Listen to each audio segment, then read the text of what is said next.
او میرے مدنی دے میٹھے میٹھے بول، او میرے مدنی دے میٹھے میٹھے بول، او میرے مدنی دے میٹھے میٹھے بول، میرے مدنی دے میٹھے میٹھے بول، او دن دے کنا وچ رس نو ہے کھول، میرے مدنی دے میٹھے میٹھے بول۔ آقا دیاں قدماں تے چلنا ضروری ہے، من یا نہ من میری یہ ہو مجبوری ہے۔ آقا دیاں قدماں تے چلنا ضروری ہے، من یا نہ من میری یہ ہو مجبوری ہے۔ مینوں امتی دے در تے نہ رول، مینوں امتی دے در تے نہ رول، اور میرے مدنی دے میٹھے میٹھے بول، میرے مدنی دے میٹھے میٹھے بول، تیرے کنا وچ رس نو ہے گول۔ سونا جدوں بولے قرآن بن جاندا ہے، جگ لئی دلیل برہان بن جاندا ہے۔ آقا جدوں بولے قرآن بن جاندا ہے، جگ لئی دلیل برہان بن جاندا ہے۔ جا کے رب دے قرآن نو تو کھول، جا کے رب دے قرآن نو تو کھول، اور میرے مدنی دے میٹھے میٹھے بول، دین دے کنا وچ رس نو ہے گول۔ اللہ اللہ اللہ خالق کائنات۔ الحمدللہ الحمدللہ نحمده ونستعینه ونستغفره ونؤمن به ونتوکل علیہ ونعوذ باللہ من شرور انفسنا ومن سیئات اعمالنا، من يهده الله فلا مضل له ومن يضلل فلا هادي له، وأشهد أن لا إله إلا الله وحده لا شريك له، وأشهد أن محمدًا عبده ورسوله، إن الله وملائكته يصلون على النبي يا أيها الذين آمنوا صلوا عليه وسلموا تسليما،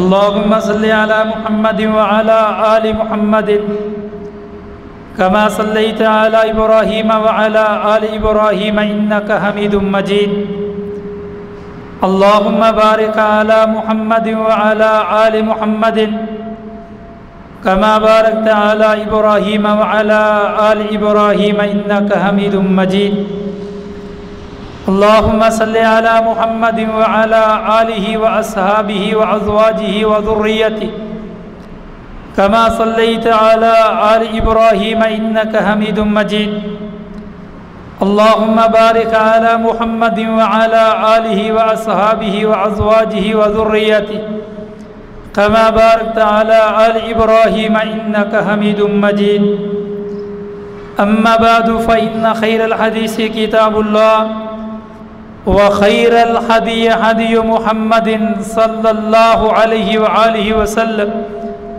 وشر الأمور محدثاتها وكل محدثة بدعة وكل بدعة ضلالة وكل ضلالة في النار، فأعوذ بالله السميع العليم من الشيطان الرجيم من همزه ونفسه ونفخه، قال الله تبارك وتعالى في القرآن المجيد والفرقان الحميد، إنما المؤمنون الذين إذا ذكر الله وجلت قلوبهم وإذا تليت عليهم آياته زادتهم إيمانا وعلى ربهم يتوكلون، وقال الله تبارك وتعالى في مقامه الآخر، يا أيها الناس قد جاءتكم موعظة من ربكم وشفاء لما في الصدور وهدى ورحمة للمؤمنين۔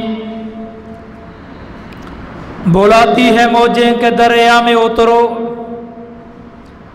بلاتی ہے موجیں کہ دریا میں اترو، کہاں تک چلو گے کنارے کنارے۔ زندہ دل نوجوانوں، شیر دل بزرگوں، نرم دل پھول دل میری معززات مکرمات اسلامی اور روحانی ماؤں اور بہنوں،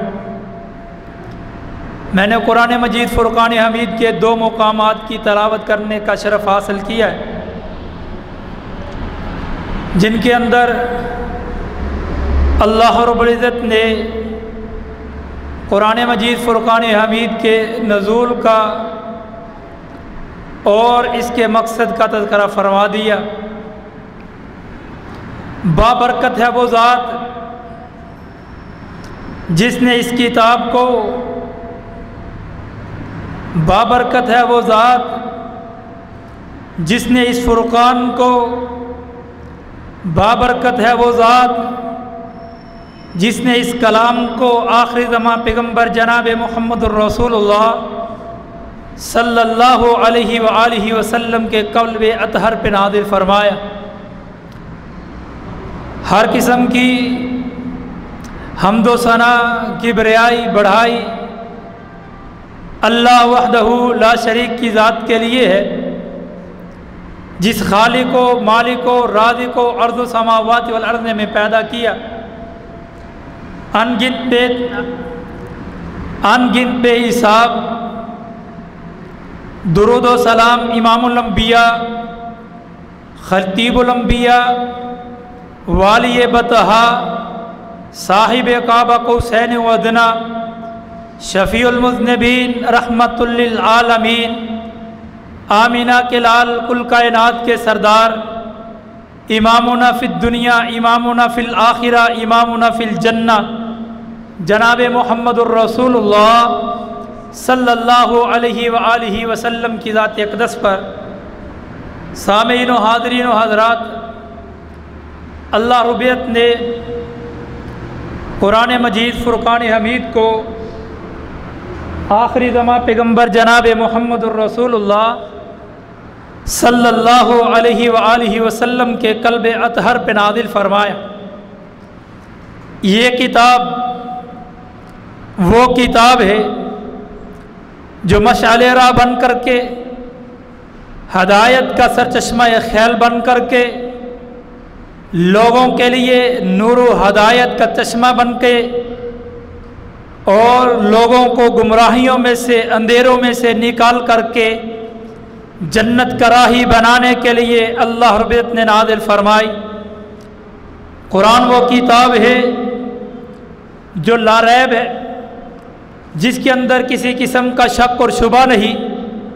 قرآن وہ واحد کتاب ہے جس کی حفاظت کا ذمہ اول سے لے کے آخر تک اللہ نے لیا۔ قرآن وہ واحد کتاب ہے کہ جس کے پڑھنے کے ساتھ اللہ تقدیروں کو بدل دیتا ہے۔ قرآن وہ واحد کتاب ہے جس کی تلاوت کے اندر اللہ نے یہ اثر رکھا ہے کہ اس کو پڑھنے والا گمراہیوں میں سے نکل کر کے راہ ہدایت کا راہی بن جاتا ہے۔ قرآن وہ واحد کتاب ہے جس کے پڑھنے والا اگر پڑھتا ہے تو اللہ رب العزت اس کو پڑھنے کے ساتھ اس کو دنیا آخرت کی کامیابیاں اور کامرانیاں عطا فرما دیتا ہے۔ قرآن وہ واحد کتاب ہے جس کو پڑھنے والے جب قرآن کو پڑھتے ہیں گمراہیوں میں سے نکل کر کے لوگوں کے اوپر ایمان کے ساتھ حکمرانی کرنے والے بن جاتے ہیں۔ قرآن وہ واحد کتاب ہے جس کو پڑھنے والے، جس کے ساتھ تعلق جوڑنے والے اگر اس کے ساتھ تعلق جوڑتے ہیں تو اپنے آپ کو ابو بکر کہلانے والے اسلام کے اندر صدیق کا لقب پاتے ہیں۔ قرآن وہ واحد کتاب ہے جس کے ساتھ تعلق جوڑنے والے عمر اپنے لقب کے ساتھ فاروق کا لقب جوڑتے ہیں۔ قرآن وہ واحد کتاب ہے جس کو پڑھنے کے ساتھ عثمان ذو النورین بنتے ہیں۔ قرآن وہ واحد کتاب ہے جس کو پڑھنے کے ساتھ حضرت علی المرتضیٰ حیدر کرار بنتے ہیں۔ قرآن وہ واحد کتاب ہے جس کو پڑھنے کے ساتھ حضرت خالد رضی اللہ تعالی عنہ سیف اللہ کا لقب پاتے ہیں۔ قرآن وہ واحد کتاب ہے جس کے ساتھ تعلق جوڑنے کے ساتھ حبشہ سے آئے ہوئے غلام چلتے زمین پر ہے، اللہ قدموں کی آہٹ اور آواز جنت میں سنا دیتے ہیں۔ قرآن وہ کتاب ہے جس کے بارے میں کہہ دیا کہ جس نے ذرے کو اٹھا کر کے صحرا بنا دیا۔ قرآن وہ واحد کتاب ہے جس کے آنے کے ساتھ جس نے ذرے کو اٹھا کر کے صحرا بنا دیا، جس نے قطرے کو ملا کر کے دریا بنا دیا۔ قرآن وہ واحد کتاب ہے جس کی حکمت نے یتیموں کو کیا در یتیم، جس کی حکمت نے کیا یتیموں کو در یتیم، ارے غلاموں کو زمانے بھر کا سلطان بنا دیا۔ قرآن وہ واحد کتاب ہے جس کے ساتھ اللہ نے اس امت کو امتیاز دیا۔ قرآن وہ واحد کتاب ہے جس کا تعلق اس کے ساتھ جڑا، جس نے اپنا رشتہ اور ناطہ اس کتاب کے ساتھ جوڑا، اللہ نے دنیا میں اس کو اعلیٰ مقام عطا فرما دیا۔ دیکھیے ایک عام ورق ہے، اگر وہ ورقہ زمین کے اوپر گرا ہو کوئی اٹھانے کے لیے تیار نہیں، قرآن کی آیات میں سے، قرآن کے الفاظ میں سے کوئی لفظ اس کے اوپر تحریر ہو، سب اس کو اٹھا کر کے سینے کے ساتھ لگا کر کے اچھی جگہ پہ رکھتے ہیں۔ قرآن کے ساتھ تعلق جڑنے کے ساتھ ایک عام ورقے کو اللہ عزت اور مقام عطا فرماتے ہیں۔ اگر مہینوں میں سے کسی مہینے کا تعلق قرآن سے جڑتا ہے، اللہ 11 مہینوں میں سے سب سے اعلیٰ اور عرفہ مہینہ بنا دیتے ہیں۔ راتوں میں سے اگر کسی رات کا تعلق قرآن سے جڑتا ہے، اللہ اس رات کو لیلۃ القدر بنا کر کے آخری زماں پیغمبر پہ اس کو مبعوث فرماتے ہیں۔ راتوں کے بڑھ کر کے شہروں میں سے جس شہر کا تعلق اس کتاب کے ساتھ جڑتا ہے، اللہ اس کو حرمین شریفین بنا دیتے ہیں۔ اور نبیوں میں سے جس نبی کا تعلق قرآن کے ساتھ جڑا ہے، اللہ نے اس نبی کو رحمت للعالمین بنا دیا، امام الانبیاء بنا دیا، خطیب الانبیاء بنا دیا، صاحب کعبہ قوسین ادنیٰ بنا دیا۔ یہ قرآن کے ساتھ تعلق جس نے بھی جوڑا ہے، میرے اللہ نے اس کو دنیا میں بھی مقام دیا ہے، کل قیامت کو بھی اس کو مقام ملے۔ یہ سب فضیلتیں وہ فضیلتیں ہیں جو میرا اور آپ کی قوم کا بچہ بچہ بھی جانتا ہے۔ اس سے ہر مسلمان آشنا ہے، ہر مسلمان اس کو جانتا ہے، ہر مسلمان کے دل کے اندر قرآن کی محبت، الفت اور مودت جو ہے پائی جاتی ہے۔ لیکن سمجھیے اور سمجھنے کی بات یہ ہے، کیا قرآن اتنی فضیلت لے کر کے جو نازل ہوا ہے یہ صرف فضیلت کے لیے ہے؟ یہ قرآن کے نزول کا مقصد کیا ہے؟ قرآن کو اگر اللہ نے نازل کیا ہے، کیا صرف اس لیے کہ میں اور آپ قرآن کو جو ہے اپنے سینے سے لگا لے، یا سال بھر کے لیے اپنے کمروں کی زینت بنا لے؟ یا قرآن اس لیے نازل ہوا ہے کہ قرآن کی جو ہے 2 جلدوں کے اندر جو اوراق ہے، یہ 30 پاروں کا مجموعہ جو ہے، اس کو ایک اچھے غلاف کے اندر لپیٹ کر کے اپنے گھر کی زینت بناؤ، یا اپنے گلے کی زینت بناؤ، یا اس قرآن کو اپنے گلے میں رکھ کر کے اپنی تجارت میں برکت کا حصول چاہوں گا؟ یا قرآن اس لیے نازل ہوا ہے کہ اس قرآن کو جو ہے میں اپنی مجلسوں میں، محفلوں میں ایک شہادت کے لیے یا قسمیں اٹھانے کے لیے اس قرآن کو لے کر کے آؤ؟ یا قرآن اس لیے نازل ہوا ہے کہ قرآن کو کمرے میں رکھ دیتا ہوں، عقیدہ یہ رکھتا ہوں کہ قرآن کمرے میں پڑا ہے، کمرے میں برکتیں نازل ہوتی ہے، قرآن دکان پہ پڑا ہے، برکتیں نازل ہوتی ہے، قرآن مل میں پڑا ہے، برکتیں نازل ہوتی ہے، قرآن کو فیکٹری میں رکھ کر کے میں فیکٹری میں خیر و برکت کا طلبگار ہوتا ہوں؟ کیا قرآن اس لیے نازل ہوا ہے؟ پیارے بھائیو، قرآن اس لیے نازل نہیں ہوا۔ قرآن برکت بھی ہے، قرآن شفا بھی ہے، قرآن ہدایت بھی ہے، قرآن فرقان بھی ہے، قرآن رحمت بھی ہے، قرآن روشنی کا سفر بھی ہے، قرآن ہدایت کا سرچشمہ بھی ہے، قرآن بیماریوں سے شفا بھی ہے، قرآن سینے کی بیماری کا علاج بھی ہے، قرآن جو ہے میرے اور آپ کے دلوں کی شفا ہے، قرآن جو ہے میرے اور آپ کے گھروں کی برکت کا باعث ہے، قرآن ہمارے کاروبار کی برکت کا باعث ہے، ہماری نحوست کو ختم کرنے کا ذریعہ ہے۔ قرآن یہ ایک ایسی چیز ہے جس کو اللہ نے فرقان بھی کہا، جس کو اللہ نے نور بھی کہا، جس کو اللہ نے ہدایت بھی کہا، جس کو اللہ نے شفا بھی کہا، جس کو اللہ نے تنزیل بھی کہا۔ قرآن یہ ایک ایسی کتاب ہے جس کے بارے میں اللہ نے فرما دیا لا ریب ہے۔ قرآن یہ ایک ایسی کتاب ہے جس کے بارے میں رب نے فرما دیا ذالک الکتاب لا ریب فیہ ھدی للمتقین۔ یہ قرآن ایک ایسی کتاب ہے جس کے بارے میں اللہ نے فرما دیا انا نحن نزلنا الذکر وانا لہ لحافظون، کہ کہ اس سے پہلے بھی کتابوں کو نازل کیا ہے، اس کی کسی کی حفاظت کا ذمہ ہم نے اپنے اوپر نہیں لیا، بلکہ ایک ہی کتاب ہے جس کی حفاظت کا ذمہ لیا ہے۔ اللہ اتنی فضیلت، اللہ اتنا مقام تیری کتاب کا ہے، اللہ اتنی اہمیت تیری کتاب کی ہے، اللہ اتنی شان شوکت تیری کتاب کی ہے۔ اللہ اس کا مقصد بھی ہمیں بتلا دیجئے۔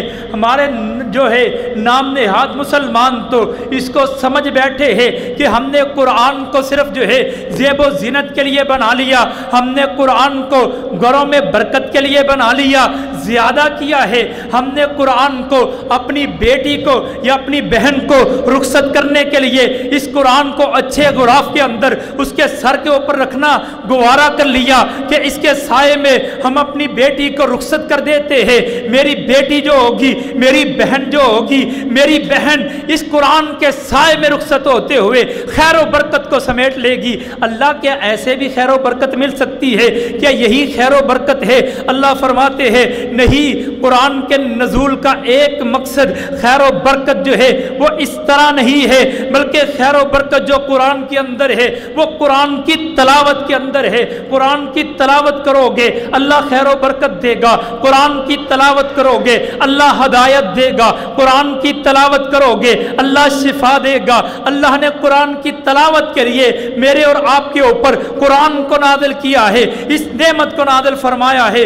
آئیے قرآن سے سوال کرتے ہیں کہ قرآن کی نزول کا کیا مقصد ہے، قرآن اپنی تلاوت کے لیے ہمیں کیا حکم دیتا ہے۔ اللہ رب العزت کا قرآن اعلان فرماتا ہے وَاتْلُ مَا أُوحِيَ إِلَيْكَ مِنْ كِتَابِ رَبِّكَ لَا مُبَدِّلَ لِكَلِمَاتِهِ وَلَن تَجِدُ مِن دُونِهِ مُلْتَحَدًا۔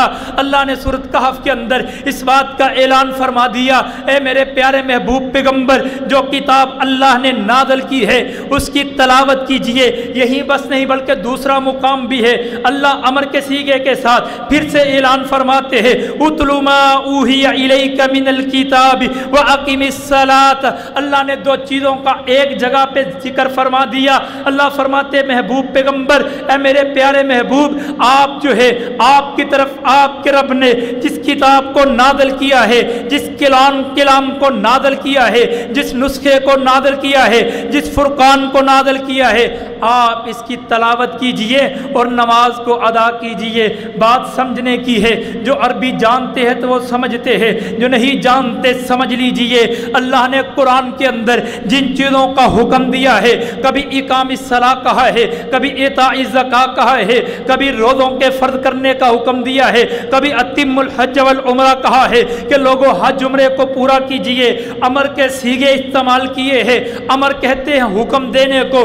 جن چیزوں کا حکم دیا ہے وہ چیزیں کون سی ہے؟ کبھی اللہ حکم دیتے ہیں لوگوں نماز قائم کرو، کبھی اللہ حکم دیتے ہیں لوگوں زکوٰۃ ادا کرو، کبھی اللہ حکم دیتے ہیں اپنے والدین کے ساتھ احسان کرو، کبھی اللہ حکم دیتے ہیں زکوٰۃ کو ادا کرنے کے ساتھ ساتھ وراثت کو ادا کرو، کبھی اللہ حکم دیتے ہیں رمضان کے روزے رکھو، کبھی اللہ حکم دیتے ہیں کہ پیارے پیغمبر کی اطاعت و فرما برداری کرو، کبھی اللہ حکم دیتے ہیں حج و عمرہ استطاعت ہے تو حج کیجئے، کبھی اللہ حکم دیتے ہیں اولو الامر کی جو ہے پیروی کیجئے۔ یہ اللہ کے احکامات ہے۔ اللہ نے ان حکم کے اندر ہی، ان احکامات کے اندر ہی ایک اور حکم دیا ہے کہ قرآن کی تلاوت کیجئے۔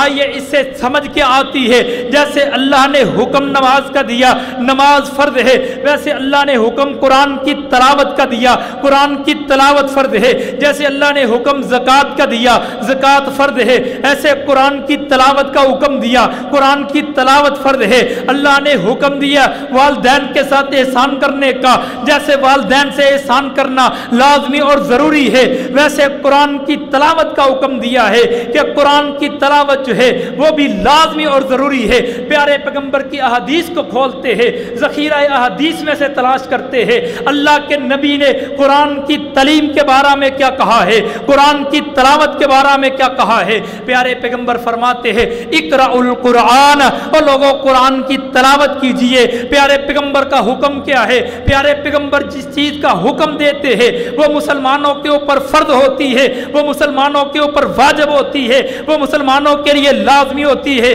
پیارے پیغمبر حکم دے کر کے کہہ رہے ہیں کہ لوگوں قرآن کی تلاوت کیجئے۔ آئیے قرآن کے نزول کا مقصد صرف یہ ہے کہ قرآن کی تلاوت کی جائے، اور بھی مقاصد ہے، ان کی طرف نہیں جاتا چاہتا۔ ان میں سے ایک اہم مقصد یہ ہے کہ قرآن کی تلاوت کی جائے۔ قرآن کی تلاوت کرنا مسلمانوں کے لیے لازمی اور ضروری ہے۔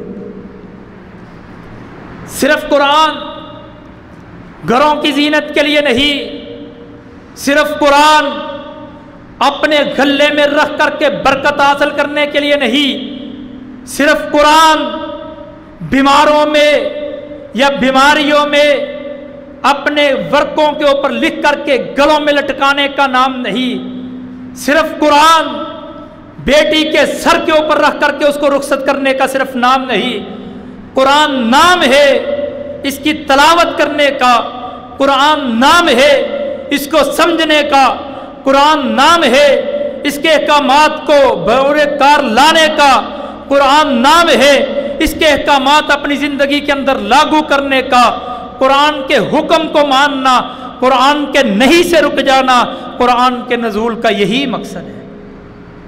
اللہ اگر قرآن کو ہمارے اوپر فرض تو کر دیا ہے، نماز کا فرض کیا ہوا، علم ہوتا ہے کہ نماز بے حیائی سے روک دیتی ہے، اللہ حج کو فرض کیا ہے، معلوم ہوتا ہے کہ جو حج کرتا ہے اللہ اس کے گناہوں کو معاف کر دیتا ہے، ایسے ہوتا ہے جیسے آج ہی ماں کے پیٹ سے پیدا ہوا ہے۔ اللہ ہم سب کو بارہا بار حج بیت اللہ کی سعادت عطا فرمائے۔ اللہ زکوٰۃ دینے سے مال بڑھتا ہے، اللہ روزہ رکھنے سے دل میں تقویٰ آتا ہے۔ اللہ ہم قرآن کی تلاوت کرتے ہیں تو اس سے ہمیں کیا ملے گا؟ قرآن کی تلاوت کے اندر کیا خزانے ہیں؟ آئیے جتنی فضیلتیں بیان کی جاتی ہے، کوئی خطیب اپنے خطبے میں، کوئی موعظ اپنی تقریر میں، کوئی ادیب اپنی تحریر میں، کوئی کالم نگار اپنے کالم میں، کوئی افسانہ نگار اپنے افسانے میں اگر قرآن کی فضیلت کو بیان کرتا ہے، جہاں بھی فضیلت بیان کرے گا وہ قرآن کی تلاوت کی فضیلت ہے، وہ قرآن کی تلاوت کی فضیلت ہے۔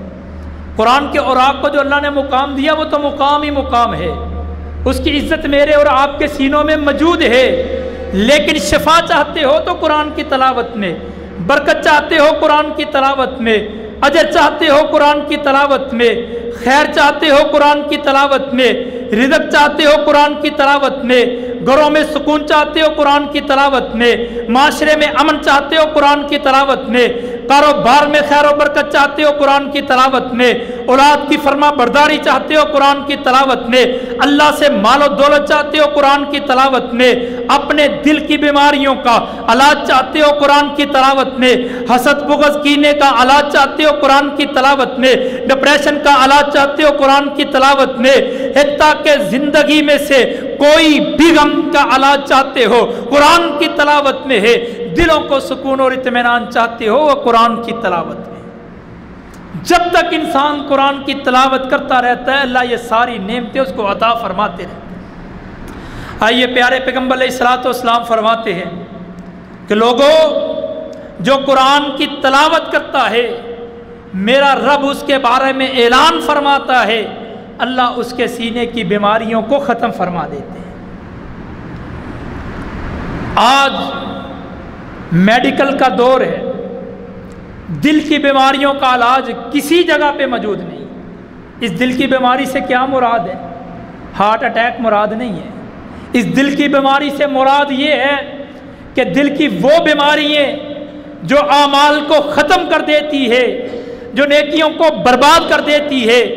دل کی بیماریوں میں سے بڑی بیماری حسد کی بیماری ہے، دل کی بیماریوں میں سے بڑی بیماری کینے کی بیماری ہے، دل کی بیماریوں میں سے بڑی بیماری عداوت کی بیماری ہے، بغض کی بیماری ہے، حب زر اور حب شہوت کی بیماری ہے، حب مال و جان کی بیماری ہے۔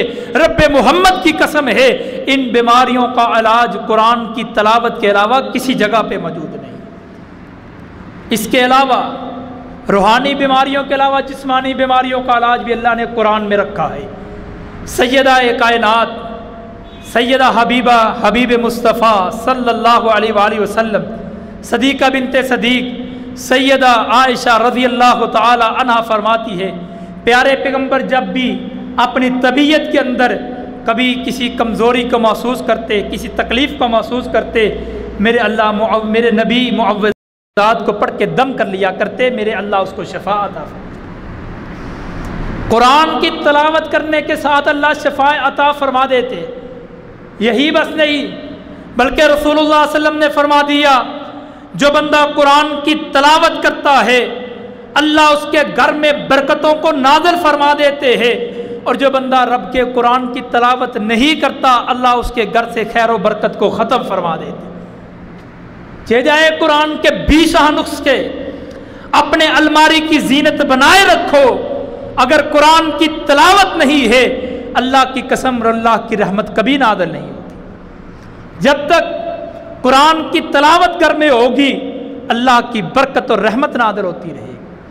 اور رسول اللہ صلی اللہ علیہ وسلم نے فرمایا لوگو اپنے گھروں کو قبرستان نہ بناؤ، اپنے گھروں میں قرآن کی تلاوت کرو، سورت بقرہ آل عمران کی تلاوت کرو۔ معلوم ہوا جو بندہ گھر میں قرآن کی تلاوت نہیں کرتا اس کا گھر ایسے ہے جیسے مردوں کا گھر ہے، جیسے قبرستان ہے، چلتے پھرتے دیکھتے ہوئے انسان تو نظر آتے ہیں لیکن حقیقت میں روحیں مردہ ہو چکی ہوتی ہیں۔ اللہ نے قرآن کی تلاوت کے اندر اور کیا خزانہ رکھا ہے۔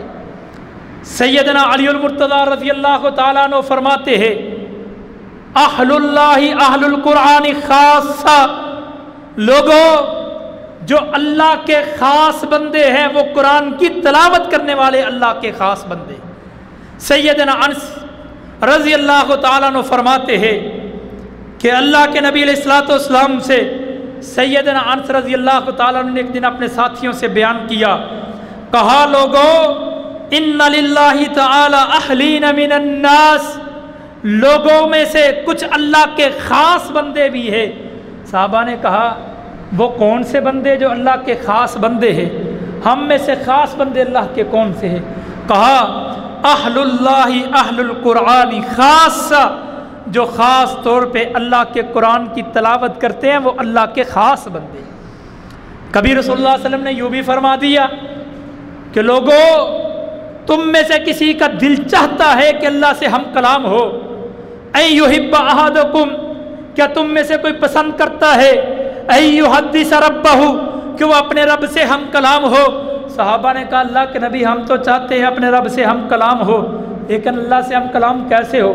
وہ عرش پہ ہے، ہم زمین پہ ہیں، وہ مالک ہے، ہم مخلوق ہے، وہ رازق ہے، ہم مرزوق ہے، ہم اللہ سے ہم کلام کیسے ہو سکتے ہیں؟ رسول اللہ صلی اللہ علیہ وسلم نے فرمایا دنیا میں بیٹھ کر کے آپ اللہ سے ہم کلام ہو سکتے ہیں۔ آپ میں سے بھی کسی کا دل چاہتا ہے کہ اللہ سے ہم کلام ہو؟ کوئی بندہ چاہتا ہے میں اللہ سے باتیں کروں؟ رسول اللہ صلی اللہ علیہ وسلم نے اس کا طریقہ بتلا دیا، فرمایا اس کا کیا طریقہ ہے؟ فَلْيَقْرَعِ الْقُرْآنَ، اس کو چاہیے کہ قرآن کی تلاوت کرے، وہ ایسے ہوگا جیسے اللہ سے ہم کلام ہوتا ہے۔ اللہ نے قرآن کے اندر یہ چیز رکھی ہے، قرآن کی تلاوت اس بات کے اوپر کہ جو بندہ قرآن کی تلاوت کرتا ہے، سیدنا ابن مسعود رضی اللہ تعالیٰ عنہ فرماتے ہیں لوگو تم میں سے کوئی بندہ اگر یہ بات چاہے کہ میں دیکھ لوں اللہ مجھ سے پیار کرتا ہے یا نہیں، رسول اللہ مجھ سے محبت کرتے ہیں یا نہیں، ہر مسلمان کا یہ ایمان اور عقیدہ ہے، ہر مسلمان کے دل میں اللہ اور اللہ کے رسول کی محبت تو موجود ہے، لیکن خوش قسمت ہے وہ انسان کہ جن کے ساتھ اللہ اور اللہ کے رسول پیار اور محبت کرتے ہیں۔ ابن مسعود رضی اللہ تعالیٰ عنہ فرماتے ہیں آپ میں سے اگر کوئی بندہ چاہتا ہے یہ بات کہ میں دیکھوں اللہ اور اللہ کے رسول مجھ سے پیار کرتے ہیں یا نہیں، محبت کرتے ہیں یا نہیں، اس کو چاہیے کہ اس کو اپنا تعلق قرآن کے ساتھ دیکھ لینا چاہیے، جتنا اس کا تعلق قرآن کے ساتھ ہے اتنا ہی اس کا اللہ اور اللہ کے رسول کے ساتھ ہے۔ جس قدر قرآن کی تلاوت کرتا ہے سمجھ لے کہ جتنی قرآن کی تلاوت وہ کرے گا اللہ اتنا اس سے پیار اور محبت کرے گا۔ آئیے پیارے بھائیوں، اللہ نے جو قرآن کو نازل کیا ہے قرآن کی تلاوت کے لیے کیا ہے۔ اللہ کی قسم جس دن مسلمان قرآن کی تلاوت سے اپنے سینوں کو منور کر لیں گے اللہ کی قسم کامیاب ترین قوم یہ بن جائے گی۔ آپ نے کبھی پڑھا ہو دیکھا ہو کہ جو قرآن کی تلاوت کرتے ہیں اللہ صرف دنیا کو نہیں سنوارتا، اللہ آخرت کو بھی سنوار دیتا ہے۔ اللہ قرآن کی تلاوت کرنے والے کی دنیا بھی سنوارتا ہے، اللہ موت کی سختیاں بھی ختم کرتا ہے، اللہ قرآن کی تلاوت کرنے والے کو قبر میں بھی محفوظ فرماتا ہے۔ حدیث معروف ہے، لوگ جو ہے قبر میں دفنا کر کے واپس پلٹتے ہیں، منکر نکیر سوال کے لیے آتے ہیں، لیکن قرآن کی صورتیں اس کو لپیٹ لیتی ہے، کہتی ہیں اللہ یہ تو ہماری تلاوت کرنے والا تھا، اللہ بنا حساب و کتاب سے اس کی جنت، اس کی قبر کو منور فرما دیتے۔ اللہ ہم سب کی قبروں کو منور فرمائے۔ یہی نہیں بلکہ کل قیامت کا دن ہے، جس دن اتنا سخت دن ہے، جس دن کے بارے میں رب کے قرآن نے اعلان فرما دیا کہ اس دن ایسا زلزلہ آئے گا کہ ان زلزلۃ الساعۃ، وہ اتنا بڑا زلزلہ ہے جس دن ہر چیز جو ہے ریزہ ریزہ ہو جائے گی۔ جب قرآن کو پڑھتے ہیں، حدیث کو پڑھتے ہیں تو ہمیں سمجھ آتی ہے کہ وہ زلزلہ اتنا سخت ہے جس زلزلے کی وجہ سے یہ پہاڑ جو ہے روئیوں کی طرح اڑ جائیں گے، اتنا سخت زلزلہ ہے، زمین اپنے سینے کو چاک کر دے گی، اتنا سخت زلزلہ ہے، ماں اپنی چھاتی سے لگائے ہوئے بچے کو جو ہے وہ دور کر دے گی، اپنی اولاد کو جو ہے اس سے دور ہو جائے گی، اتنا سخت زلزلہ ہے۔ آپ نے دنیا کے زلزلے دیکھے ہوں گے، یہ مانسرے کا زلزلہ، ایبٹ آباد کے زلزلے آپ کے علم میں ہوں گے۔ زلزلہ دنیا میں ہلکا سا جھٹکا تھا، لوگ اپنے بہن بھائیوں کو چھوڑ کر کے دور نکل پڑے تھے، لیکن وہ تو بہت بڑا زلزلہ ہے جس کے بارے میں رب کے قرآن نے اعلان فرما دیا۔ لوگ بٹ کے پھر رہے ہوں گے ایسے جیسے نشے میں ہے، لیکن وہ نشے میں نہیں بلکہ اسی فکر میں ہوں گے، اسی شدت میں ہوں گے۔ اللہ کا قرآن فرماتا ہے یہ اتنا سخت دن ہے، لوگ جو ہے اپنی اولاد سے انکار کر دیں گے، ماں اپنی اولاد کو چھوڑ دے گی، وہ ماں جو ہے اپنے بچے کی بیماری کو اپنے اوپر بانگنے کے لیے اللہ کے سامنے ہاتھوں کو اٹھاتی ہے، اپنی اولاد سے انکار کر دے گی، باپ اپنی اولاد سے انکار کر دے گا، اولاد باپ کا انکار کر دے گی، بھائی بھائی کا ساتھ چھوڑ دیں گے، کوئی کسی کے ساتھ جانے کے لیے تیار نہیں ہوگا۔ ایک ایک نیکی کے لیے لوگ در بدر پھرتے ہوں گے، ایک ایک نیکی کے لیے لوگوں کے در بدر جاتے ہوں گے، لیکن نیکی دینے کے لیے کوئی تیار نہیں ہوگا، ایک ایک نیکی دینے کے لیے تیار نہیں ہوگا۔ اللہ کے دربار میں نبی بھی اس دن سفارش کرنے کے لیے تیار نہیں ہوں گے، لوگ مل کر کے سیدنا آدم کے پاس جائیں گے، سیدنا آدم بھی انکار کریں گے، لوگ مل کر کے سیدنا نوح علیہ السلام سے ہوتے ہوئے سیدنا ابراہیم علیہ السلام، سیدنا اسماعیل، سیدنا اسحاق، سیدنا یعقوب، سیدنا یوسف، سیدنا زکریا، سیدنا یحییٰ اور علیہم السلام سے ہوتے ہوئے آخری زمان پیغمبر کے پاس آ کر کے یہ اعلان کریں گے، دعا کریں گے، التجا کریں گے، سفارش کے لیے دعا کریں گے کہ اللہ کے نبی آپ سفارش کر دیجئے۔ اس دن پیارے پیغمبر کے علاوہ کوئی سفارش کرنے کے لیے بھی تیار نہیں ہوگا۔ اس دن کے بارے میں نبی علیہ السلام فرماتے ہیں اقرأ القرآن، لوگوں قرآن کی تلاوت کرو۔ یہ تلاوت جو ہے صرف دنیا میں فائدہ نہیں دیتی، یہ تلاوت تمہیں صرف قبر میں فائدہ نہیں دے گی، یہ تلاوت جو ہے جس دن سب ساتھ چھوڑ جائیں گے، جس دن سب رشتہ داریاں ختم ہو جائیں گی، یہ تلاوت تمہیں اس دن بھی فائدہ دے گی۔ کیسے فائدہ؟ اقرأ القرآن یأتی یوم القیامت شفیعا لاصحابہ، لوگوں یہ سفارش کرنے کے لیے اپنے پڑھنے والے کے لیے قرآن سفارش کرے گا۔ آئیے آج قرآن کی تلاوت کیجئے۔ پیارے پیغمبر نے اس بات کا بھی اعلان فرما دیا، یہ قرآن جو ہے جس کو ہم دیکھتے ہیں، رسول اللہ صلی اللہ علیہ وسلم نے فرما دیا یہ قرآن ہر آدمی کے ساتھ مل کر کے اللہ کے دربار میں کھڑا ہوگا، لیکن ہر دو آدمی جو ہے قرآن اس کے ساتھ کھڑا ہے، کسی کے حق میں سفارش کرے گا، کسی کے خلاف سفارش کرے گا، کسی کے بارے میں کہ تو کہے گا اللہ یہ وہ بندہ ہے جو میری تلاوت کیا کرتا تھا، اللہ جو مجھے پڑھا کرتا تھا، اور کسی کے بارے میں قرآن یہ کہہ دے گا اللہ یہ وہ بندہ ہے جس نے مجھے پسے پشت ڈال دیا تھا، اللہ میری تلاوت کو نہیں کیا تھا، اللہ مجھے کبھی پڑھا نہیں تھا، اللہ سال کے بعد جو ہے میرے اوپر سے مٹی کو جھاڑ کر کے ایک نیا غلاف جو ہے وہ ڈال دیتے تھے، رمضان کبھی کبھی ہوتا تھا تو قرآن کی تلاوت کر لیا کرتا تھا، لیکن اللہ میرے ساتھ اس نے بہت برا سلوک کیا ہے، میری تلاوت کو نہیں کرتا تھا، مجھے کبھی پڑھتا نہیں تھا۔ رسول اللہ صلی اللہ علیہ وسلم نے فرما دیا ان دونوں بندوں کے بارے میں قرآن کی سفارش کو مان لیا جائے گا، کسی کے حق میں ہوگی کسی کے خلاف ہو۔ آج میں اور آپ اپنا اپنا محاسبہ کریں، اپنا اپنا دیکھیں کہ میرا اور آپ کا تعلق اس کی تلاوت کے ساتھ کس قدر ہے۔ فضیلت کو تو بڑا جانتے ہیں، قرآن کی فضیلت بہت ہے، ساری فضیلتیں اس وقت ملیں گی جب تک انسان قرآن کی تلاوت کرتا ہے۔ اگر قرآن کی تلاوت کو چھوڑ دیا، رسول اللہ صلی اللہ علیہ وسلم خود جو ہے اپنے قرآن کے ساتھ اللہ کے دربار میں کھڑے ہو کر کے کہیں گے اللہ یہ لوگ ہیں جنہوں نے قرآن کو چھوڑ دیا تھا۔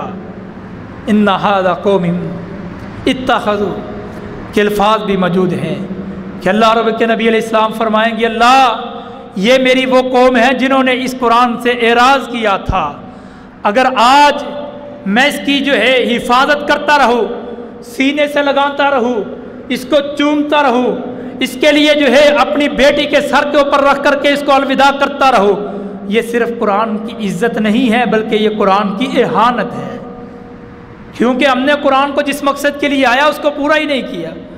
تلاوت کے لیے اگر تلاوت کو نہیں کرتے، میری یہ عزت کرنا کسی کام کی نہیں ہے۔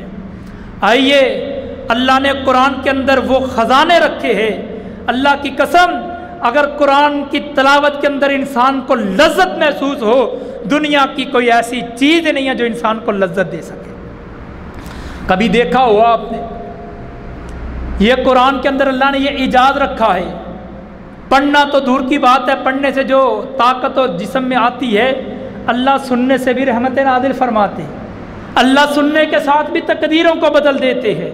یہ قرآن کا اعجاز ہے کہ جس نے قرآن کو سنا اللہ اس کی تقدیروں کو ہی بدل دیا۔ سیدنا عمر رضی اللہ تعالیٰ عنہ ایک دن نکلے تھے، تلوار میان میں سے نکالی ہوئی ہے اور لہراتے ہوئے مکے کی گلیوں میں سے نکلتے ہوئے جا رہے۔ پوچھنے والوں نے پوچھا عمر آج کس طرف بڑے غصے سے جا رہے ہو؟ کہا آج میں قصہ ہی ختم کرنے کے لیے نکلا ہوں، لوگوں کو جدا کرنے والا، نعوذ باللہ من ذالک، میں محمد رسول اللہ صلی اللہ علیہ وسلم کو قتل کر کے لوگوں کا قصہ ہی ختم کر دوں گا، نہ باپ بیٹے کے خلاف ہوگا نہ بیٹا باپ کے خلاف ہوگا۔ کہا رسول اللہ کو ختم کرنے کے لیے تو جا رہے ہو، پہلے اپنے گھر میں تو دیکھ لو، تیری بہن جو ہے رسول اللہ صلی اللہ علیہ وسلم کے ہاتھ کے اوپر بیعت کر چکی ہو۔ پلٹے اپنی بہن فاطمہ کے گھر میں، کہا کون سا قرآن پڑھتی ہو مجھے بھی سنایا جائے۔ سورۃ طٰہٰ کی ابتدائی آیتوں کو سنا، اللہ نے تقدیر کو ہی بدل دیا۔ کیسا بدلا؟ امیر المومنین ایک دن چلتے چلتے مکے میں ایک جگہ پہ کھڑے ہو گئے اور دار و کتار رونا شروع کر دیا۔ لوگوں نے پوچھا امیر المومنین کیا بنا، کیا غلطی ہو گئی ہے؟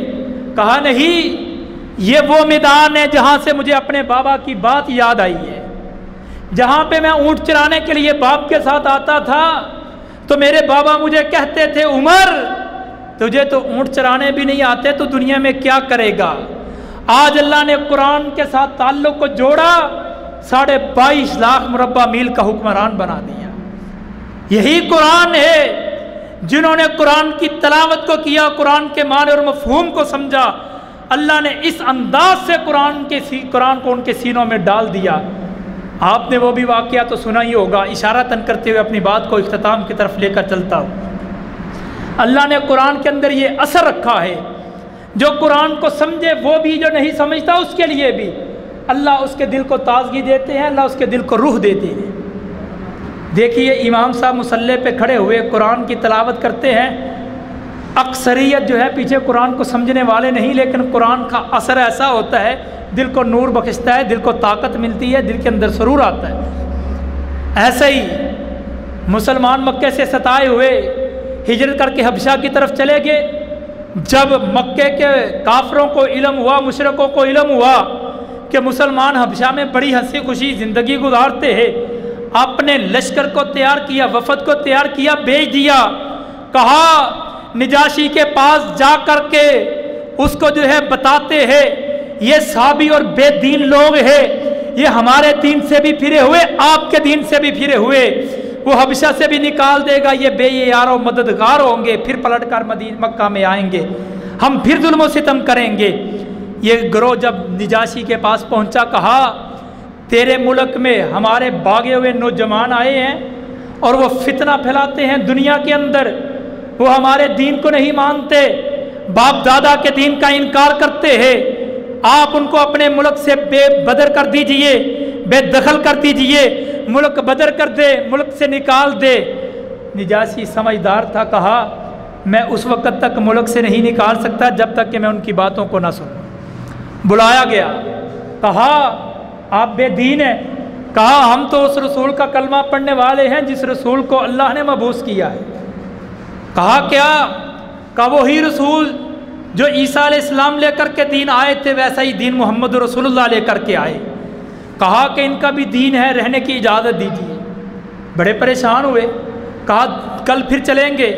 کل جا کر کے پھر نجاشی کو بتاتے ہیں یہ تو حضرت عیسیٰ کو بھی نہیں مانتے، یہ تو سیدہ مریم سلام اللہ علیہا کا بھی انکار کرتے ہیں۔ پھر دربار میں آیا، آ کر کے کہا جن کو تو اپنے ملک میں جگہ دیتا ہے یہ تو تیرے دین سے بھی گئے گزرے ہیں، انہوں نے تو حضرت عیسیٰ کا بھی انکار کر دیا، سیدہ مریم سلام اللہ علیہا کو بھی نہیں مانتے۔ دوبارہ سے بلایا گیا، اس بار حضرت جعفر طیار رضی اللہ تعالیٰ عنہ کو ان کا امیر مقرر کر دیا گیا۔ نجاشی کے سامنے کھڑے ہیں، کہا کہ تم عیسیٰ کے بارے میں کیا کہتے؟ جناب جعفر نے دل میں سوچا، ہائے کیسا امتحان ہے، اگر میں نے آج اس نجاشی عیسائی کے سامنے کہہ دیا عیسیٰ عبداللہ ہے، اللہ کا بندہ ہے، ہو سکتا ہے کہ ہمیں اس ملک میں نہ رہنے دے۔ اگر میں نے ابن اللہ کہہ دیا یہ خوش ہو کے رہنا تو دے گا، لیکن میرا ایمان خطرے میں ہے۔ سوچتے سوچتے سورۃ مریم کی آیتیں ذہن میں آئی اور آیتوں کو تلاوت کر دیا۔ کہا میرا عقیدہ تو وہ ہے جو محمد رسول اللہ لے کر کے آئے ہیں، وہ عقیدہ کہ جب سیدہ مریم سلام اللہ علیہا اپنے بچے کو اٹھائے ہوئے بستی کی طرف جاتی ہے، بستی والے آگے بڑھ کے کہتے ہیں یا اخت ہارون، اے ہارون کی بہن، ما کانت ابوک امرأن ما کانت ابوک امرأن سوء وما کانت امک بغیہ، اے مریم تو کون سا چاند چڑھا کر کے آئی ہے؟ نہ تیرا باپ ایسا ہے، نہ تیری ماں ایسی ہے، نہ تیرا بھائی ایسا ہے، تو کس قبیلے کی ہے؟ تیرے تو قبیلہ بھی نیک ہے، کوئی غلطی کرنے والا نہیں ہے، تیری تو شادی بھی نہیں ہوئی، تو بچے کو لے کر کے قبیلے کی طرف آ رہی ہے، بستی کے اندر داخل ہو رہی ہے، کون سا گناہ کر کے آئی ہے؟ سیدہ مریم سلام اللہ علیہا نے فاشارت الی، اپنے بچے کی طرف اشارہ کر دیا۔ قوم کے وڈیرے آگے بڑھے، کہا مریم ایک گناہ کرتی ہے، اوپر سے سینہ زوری کرتی ہے، ایک گناہ کیا ہے، ایک چدر کرتی ہے، گناہ کو چھپانے کے لیے اس بچے کی طرف اشارہ کرتی ہو، کیسے بچہ جو ہے اس عمر میں کلام کرتا ہے؟ کس نے دیکھا ہے 2-4 دن کا بچہ ہو، ہاتھ میں اٹھائے ہوئے اس کو میرے سامنے کر دیتی ہو کہ یہ بچہ جو ہے کلام کرے گا؟ یہ بچے سے سوال کیا جائے، ہم آپ سے سوال کرتے ہیں، آپ ہمیں بتلائیے کہ کیسے جو ہے یہ بچہ کلام کر سکتا ہے؟ لوگوں نے کہا قالوا کیف نکلم من کان فی المہد سویا، کہ کیسے یہ کلام کر سکتا ہے؟ بچے تو کبھی کلام نہیں کرتے۔ اللہ نے اعجاز کیا، اللہ نے معجزہ کیا، حضرت عیسیٰ نے اپنی زبان کو کھولا، قال انی عبد اللہ آتانی الکتاب، اور لوگوں میں اللہ کا بندہ ہوں، اللہ نے مجھے کتاب دی ہے، وجعلنی نبیا، اللہ مجھے نبی بنانے والا ہے، میں اللہ کا بندہ ہوں۔ حضرت جعفر کی یہ بات کو سنا اور نجاشی کی آنکھوں سے آنسو بہ پڑے۔ 7ویں پارے کی پہلی آیتیں اللہ نے مدینہ میں اللہ نے رسول اللہ صلی اللہ علیہ وسلم کے اوپر نازل فرما دی۔ اللہ رب نے فرما دیا کہ یہ قرآن کو سننے والے، قرآن کو پڑھنے والے، اللہ ان کے دلوں کے اوپر ایسا اثر کرتے ہیں کہ آنکھیں بہ پڑتی ہے۔ یہ تو عربی جاننے والے تھے، یہ تو عربی سمجھنے والے تھے، یہ تو عیسیٰ کے اوپر ایمان لانے والے تھے۔ رب محمد کی قسم ہے دنیا نے ایسے لوگ بھی دیکھے ہیں جن کو عربی کا علم نہیں، جن کو اللہ کے بارے میں علم نہیں، نہ اللہ کو جانتے ہیں، نہ دین کو جانتے ہیں، نہ دین کو سمجھتے ہیں، نہ دین کے بارے میں آشنائی ہے۔ لوگوں نے کتابوں میں بھی پڑھا ہے، لوگوں نے اخباروں میں پڑھا ہے، یہ چند دہائیاں قبل کی بات ہے۔ قاری عبد الباسط رحمت اللہ علیہ ابھی زندہ تھے، مصر کے دورے کے اوپر روس کے صدر آتے ہیں، روس کے صدر نے مصر کا دورہ کیا، مصر کے صدر نے قاری عبد الباسط کی طرف پیغام بھیجا، آپ آئیے جو ہے قرآن تلاوت کرنے کے لیے۔ روس کے صدر کو قرآن کی تلاوت سنائیے۔ قاری عبدالباسط بیان فرماتے ہیں کہ میں روس کے صدر کے سامنے پہنچا، جب مجھے بتایا گیا یہ روس کا صدر ہے، ان کو قرآن کی تلاوت سنائیے، کہا میرے دل کے اندر بات تو آئی کہ مجھے قرآن کی تلاوت سنانے کے لیے کسی اسلامی ملک کے سربراہ کے سامنے کھڑا کیا جاتا تو میں قرآن کو پڑھتا، جس کو قرآن کی سمجھ آتی، کسی عربی جاننے والے کے سامنے قرآن کی پڑھنے کے لیے مجھے کھڑا کیا جاتا، میں قرآن کی تلاوت کرتا، اس کو قرآن کی سمجھ تو آتی۔ یہ وہ لوگ ہیں جو قرآن کو نہیں مانتے، جو اللہ کو نہیں مانتے۔ روس وہ ملک ہے جس کے اندر لا دینی اس قدر ہے، جو کہتے ہیں نہ اللہ ہے، نہ رب ہے، نہ مالک ہے، نہ خالق ہے، آسمان بھی خود بنتے ہیں، زمین بھی خود بنتی ہے، بچے بھی خود ہی پیدا ہوتے ہیں، درخت بھی خود ہی بنتے ہیں۔ جو اللہ کا انکار کرنے والے نہ کسی دین کو مانتے ہیں، نہ عیسیٰ کو مانتے ہیں، نہ سیدنا موسیٰ کو مانتے ہیں، کسی دین کے اوپر نہیں ہے، بے دین لوگ ہیں۔ سیدنا حضرت عمر رضی اللہ تعالی عنہ کا واقعہ حضرت قاری عبدالباسط کے ذہن میں آتا ہے، کہا کہ سیدنا عمر نے بھی آیتوں کو سنا تھا، دل موم ہو گیا تھا، میں بھی وہی آیتیں پڑھ دیتا ہوں، اگر سمجھ آ جائے گی ٹھیک ہے، نہ سمجھ آئے گی تو کوئی بات نہیں۔ قاری عبدالباسط نے قرآن کو پڑھنا شروع کیا، تہا کی ابتدائی آیتیں پڑھی ہے، چند لمحے گزرے، روس کے صدر کی آنکھوں سے آنسو بہے۔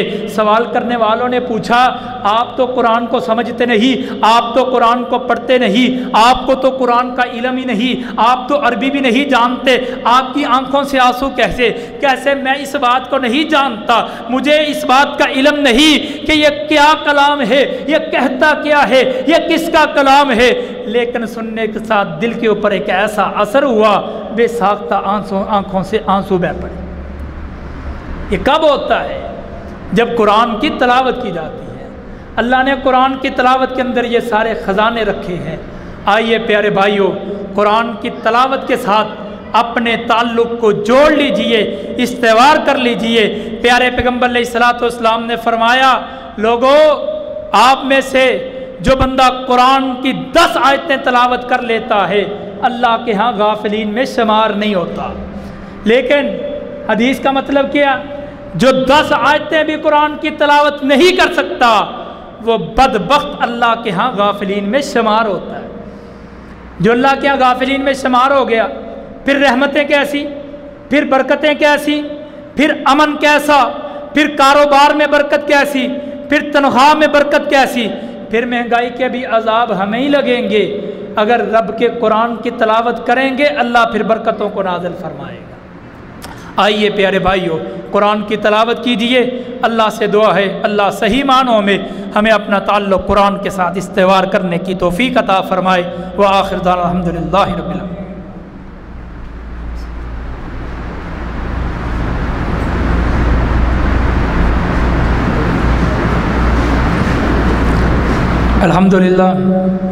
الحمدللہ وحدہ والصلاة والسلام علی من لا نبی بعد۔ اللہم صلی علی محمد وعلی آل محمد وبارک وسلم وصلی علیہ۔ سامعین و حاضرین و حضرات، دوسرے خطبے کا مقصد ہوتا ہے کہ پہلے خطبے کی جو باتیں ہیں ان کو سمجھ لیا جائے۔ یہی رسول اللہ صلی اللہ علیہ وسلم کا طریقہ ہے جو حرمین میں بھی آج بھی رائج ہے۔ ہمارے ہاں ہم دوسرا خطبہ اس کو سمجھتے ہیں صرف جو عربی زبان میں ہو۔ عربی ضروری نہیں ہے، عربی میں بھی وہی بات ہوتی ہے، اصل مقصد ہوتا ہے کہ پہلے خطبے کی بات کو سمجھا۔ آپ نے پہلے خطبے میں جو چیزیں سماعت فرمائی ہیں اس کا لب لباب صرف ایک ہی ہے۔ اگر آپ میں سے کوئی بندہ چاہتا ہے میں جسمانی روحانی طور پہ فٹ ہو جاؤں، آپ میں سے اگر کوئی بندہ چاہتا ہے میں اپنے گھر میں سکون اور اطمینان سے زندگی گزاروں، اللہ گھر کا سکون دے، اللہ بازار کا بھی سکون دے، اللہ مال و دولت بھی دے، وافر دے اور خیر و برکت والی دے، اللہ پریشانیوں سے بچائے، مصیبتوں سے بچائے، تنگیوں سے بچائے، آفتوں سے بچائے، مشکلات سے بچائے۔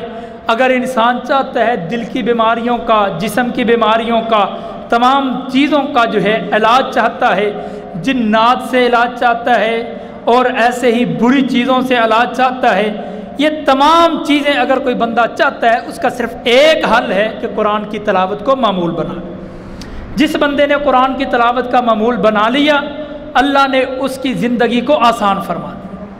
اب بات یہ ہے اگر کہا جائے کہ قرآن کی تلاوت ہر حال میں کرنی ہی کرنی ہے تو میرا معاشرہ یہ سمجھتا ہے کہ اس قرآن کی تلاوت کے لیے اللہ نے ایک مخلوق کو پیدا کیا جس کو ہم علماء کہتے ہیں، جو مدرسے اور مسجد کی حد تک ہے بس یہی قرآن پڑھیں، ہمارے لیے قرآن نہیں۔ یہ قرآن ہر مسلمان کلمہ پڑھنے والے کے لیے لازمی اور ضروری ہے۔ پھر آگے سے سوال یہ ہوتا ہے، قاری صاحب آپ تو ہوتے ہیں ویلے فارغ، ہم نے کام کاج کرنے ہوتے ہیں، صبح سے نکلتے ہیں شام تک کام کرتے ہیں، کام کاج اتنا کرنا ہوتا ہے، پھر وقت نکال کے جو ہے اخبار پڑھنا ہوتا ہے، پھر بڑی مشکل سے وقت نکالتے ہیں سیاست پہ بات کرنی ہوتی ہے، ان میں سے بھی کچھ وقت نکلتا ہے تو نیوز کو سن کر کے اپنا وقت پورا کرنا ہوتا ہے۔ ہم تو بڑے مصروف بندے ہیں، یہ میری اور آپ کی مصروفیت ہے۔ تو اتنے مصروف ہیں، ہم قرآن کہاں سے پڑھ سکتے ہیں؟ تو پیارے بھائیو، اللہ رب العزت نے کسی چیز کو تکلیف نہیں دی، لا یکلف اللہ نفسا الا وسعها، جتنی طاقت ہے اتنی تکلیف دی ہے۔ اللہ رب العزت فرماتے ہیں فقرؤوا ما تیسر من القرآن، قرآن میں سے جتنا میسر آ سکے اتنا پڑھیں، لیکن پڑھیں روٹین کے ساتھ۔ ضروری نہیں ہے کہ آج ایک سپارہ پڑھنا ہے تو سپارہ ہی پڑھ دینا ہے۔ اور ایک قرآن کی تلاوت کے اندر ایک اللہ نے اور خزانہ رکھا ہوا، جو قرآن کی تلاوت زیادہ کرتا ہے اللہ اس کے وقت کے اندر برکت کو پیدا فرما دیتا ہے۔ آپ نے کبھی امام بخاری رحمۃ اللہ علیہ کے بارے میں سنا ہے؟ امام بخاری رحمہ اللہ الباری، جنہوں نے حدیث کو جمع کیا ہے اور پوری دنیا کا چکر لگایا ہے۔